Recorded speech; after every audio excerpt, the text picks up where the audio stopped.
Yangiyo'l shahrining qurilish salohiyati haqida gapirganda, birinchi navbatda uning Toshkent shahriga eng yaqin yirik yo'ldosh shahar sifatidagi maqomini aytish kerak. Yil yakuniga qadar bu hududda 5 ta yirik loyiha asosida ko'p qavatli uy-joylar qurilishi ko'zda tutilgan.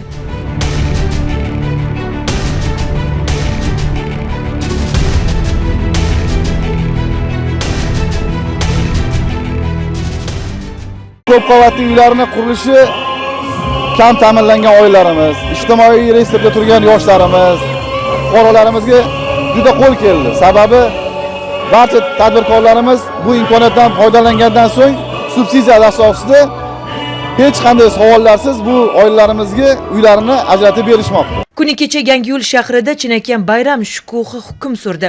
Shaharda zamonaviy loyihalar asosida qad rostlagan jami 150 dan ortiq xonadonni o'z ichiga olgan 3 ta ko'p qavatli uyning tantanali ochilish marosimi bo'lib o'tdi. Shinam barcha sharoitlar muhayyo, imkoniyatlari bisyor uylarni ko'rib ko'zingiz quvnaydi.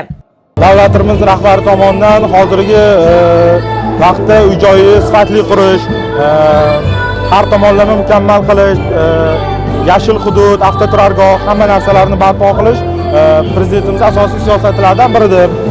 Shu sabab shiorimiz har bir qurilayotgan uyni o'zimizning ichimizdan, ya'ni o'zimizga yoqadigan qilib qurib bitkazamiz. Biza shu o'zimizning asosiy shiorimiz asosan sifat, tezlik, odamlar ishonchi, kelajakda fayzli odamlar, bolalar mazza qilib o'ynaydigan joy qurib xalqqa yetkazish. Bugun Yangiyo'l shahrida kelajagi buyuk, O'zbekiston istiqboliga daxldorligi kuchli bo'lgan yigitlar, qizlar voyaga yetmoqda.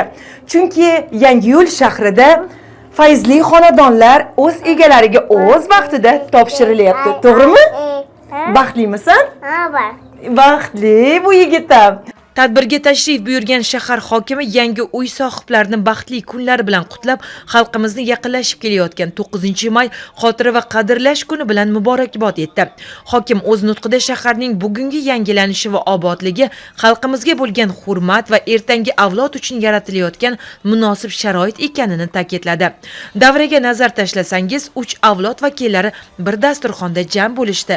Quvonarlisi marosim faqat yangi uylar kalitini topshirish bilan cheklanmadi. Ezgu an'analarga muvofiq ijtimoiy himoyaga muhtoj 5 ta oilaning farzandlari uchun sunnat to'ylari ham tashkil etildi.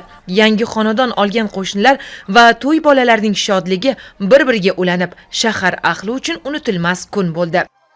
Kelajakda shu yoshlar ham bizga o'xshagan yaxshi tadbirkor, vatanni sevuvchi tadbirkor, sifatli qurilishlar qiladigan, agar qurilish sohasida ketishadigan bo'lsa, eng asosiy maqsadi shu ota-onasini, davlat rahbarlarini hammasini rozi qilgan holatda yaxshi yetib farzand bo'lib yetishga Xudo xolis biz ham o'zimizni hissamizni qo'shamiz deb o'ylayman.